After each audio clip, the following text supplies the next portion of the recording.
This week's lab experiment is going to be standard solutions, and this is a powerful tool that chemists use when we're trying to determine usually the concentration of an unknown solution. So we have to compare it to something, and the thing that we compare it to is a standard solution, or those could be described as a bunch of solutions where you know the concentration. And what you get with standard solutions is something kind of like what we saw in Lab 2. Remember in Lab 2, we used various grams of calcium chloride and measured the temperature change. And so we get what we call a calibration curve. Even if it's more like a line, we call it a curve. And that allows me then to take an unknown or predict off of that curve that I've got. So what we're going to do today is make 6 different standard solutions, 6 different points on a line, though we won't plot them today. We could, and that will help us figure out the solute concentration of an unknown solution. So from what we know, we're able to figure out an unknown concentration. And this would be a similar technique that would be incorporated if you were doing, say, blood work and working on those instruments. You would need to calibrate your instrument or have some known concentrations, and then your unknown would be your blood, and your blood would refer to where does it fit on this calibration curve. Okay, so we're going to look at 2 different solutes. In this experiment, one of the solutes that we will test for will be glucose, and we'll be doing a test called Benedict's test, which takes glucose and oxidizes it. And then the other test we'll be doing, we'll be looking at sodium chloride, and specifically we're going to focus in on chloride ions. Okay, so those are the 2 solutes, and our questions for the day, as you can see at the bottom here, what is the approximate concentration of glucose in an unknown solution, and the approximate concentration of chloride ions. Okay, we're not going to be super technical about this, just kind of getting a first glimpse at it. And our unknowns will be sports drinks, kind of like this, not 0, because this means it has 0 sugar, but we will be looking at ingredients and nutrition facts at the end of the day also. So as we move on to the next page, this is going to be how you prepare for lab. So there are 7 different calculations related to weights and volumes and percents. Make sure that these are all done before you come to class, and that will help you validate the calculations that are given in the lab experiment. As far as equipment goes, you'll see where all of this is in class, but one of the new types of glassware, actually 2 that we'll use here, are volumetric flasks and volumetric pipettes. So these are 2 types of glassware that are good for measuring very exact volumes with a lot of significant figures in them. So what you will notice on each of them is that there's only 1 marking. So this is a volumetric flask here, and this is a volumetric pipette. And again, they each only have 1 marking. These are very carefully calibrated by the manufacturer, so you'll be able to read on them how many significant figures they go out to. But in general, you're looking at to the 100th place with the things that we're working with. So this will be exactly 50 milliliters. And don't forget that we always want to read the bottom of the meniscus. So the bottom of your meniscus should touch that line. And then similarly, we'll use this pipette. And this might be, say, a 10 milliliter pipette. And again, we want the bottom of our meniscus to touch just the top of that line. So those are how we will be measuring our volumes today. So we'll find all of that in class.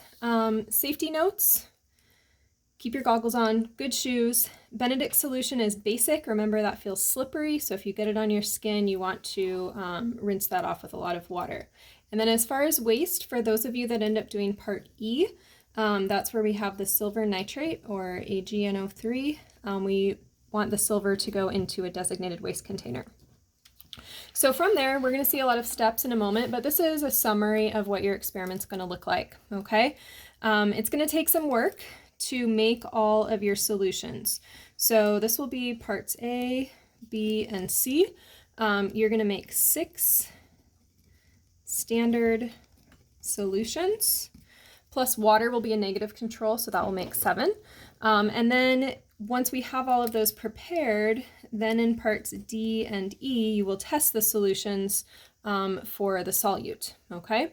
And so to summarize that in pictures, you're gonna do 6 different solutions, or make 6 different solutions. First of all, we're gonna make what we call our stock solutions. So those will be 5% and 2%. And then you can see from our stock 5% in part B, we'll dilute it and then dilute it further. The 2% we will also dilute, and we'll take that 2% and dilute it in 2 separate ways, okay? So you're gonna collect all of your equipment and label your storage containers. Storage containers will be 2 100 ml beakers and then 4 large test tubes. So those are gonna be your storage containers today. You'll make your stock solutions, that's these 2. You'll do your dilutions, that's what the arrows are showing us. And then finally we'll test for the unknowns. So that's kind of a big picture of what we'll be doing today. You will only have 2 volumetric flasks available to you, so you will be rinsing them out in between parts. All right, on to the next page then. The first thing you're going to do when you come into lab is find another lab group to partner with. So one group will work only on glucose today. They'll do all glucose solutions. The other group will do only sodium chloride. So you need each other so that you can share data and fill in your 2 tables when you're completed. So like always, talk with that community around you. So decide who's going to work on what solute. And then as you go through here, you're going to either make a glucose solution or a sodium chloride, but not both, right? So you'll see some very detailed directions. First, collecting equipment, then making your stock solution. And as you read through this, you will see that you will first start with a 100 ml beaker, and you're going to label that 5%. That will be where you start your solution, and then you will pour it into a volumetric flask with that 1 marking to get exactly 50 mils.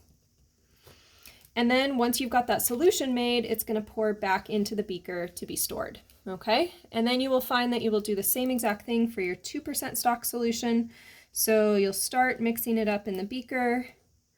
You'll pour it into the volumetric flask. That will also be 50 mils to complete the solution.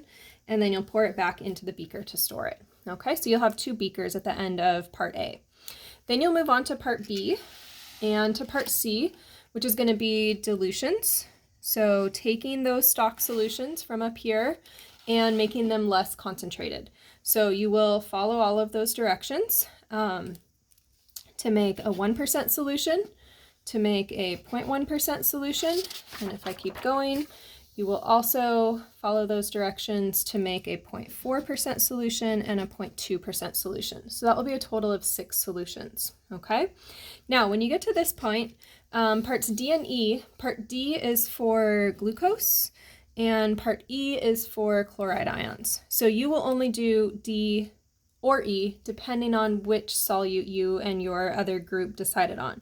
So you will only do this or this, but not both, okay? And you will see demonstrated in lab for part D, if you're working on glucose, we're going to use a new setup that I don't think we've used before. That's going to be a hot plate, and that hot plate will have a beaker set onto it with some water in it, and you'll be putting test tubes into that beaker that has water. Okay, so your professor will show you that when you get to class. Moving on then to data, we will fill out these data tables together in class, but this is showing 3 different solutes that you might find, again, in our solutions and also in something like Gatorade. We will just be focusing on the salt and the glucose today and not looking at the FD&C red, but that red food coloring is sometimes in our drinks as well. So that is just showing us our solutes. Then you will fill out, as you work, one of these tables, either table 2 or table 3, depending if you're working on sodium chloride or glucose. However, remember you have another group you're partnering with, and so between the 2 of you, you should complete table 2 and table 3. So you'll be observing each other's work. This is for filling out when you get to part, let me check here, for glucose. So this would be for part D, is where you'll have this data and observing what kind of reaction you see happen, including you'll have 2 unknowns. you'll be able to estimate your concentrations based on the known solutions. And then you'll be able to look at the actual container, which we'll have in lab for your unknown, and you'll be able to calculate the grams over mils times 100 to find the percent sugar that you would expect to see in those. Okay, so that will be table 2, again from part D data. And then table 3 is going to be from part E data. So if you do glucose, you'll get this from your partners or your other groups' test tubes, okay?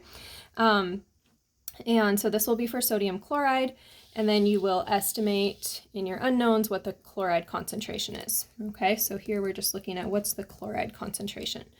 And ultimately, these estimated concentrations here of the chloride and then here for the glucose, that is your goal today. Sometimes we don't have to write a long story about it. We just want the blood work back with numbers. So that's your goal, is to get those numbers today and answer the couple questions that are at the bottom of each of these data pages.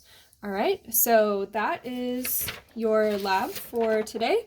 And again, roughly, this is going to be the work to make 2 stock solutions, do 4 dilutions, and then test those solutions for the solute.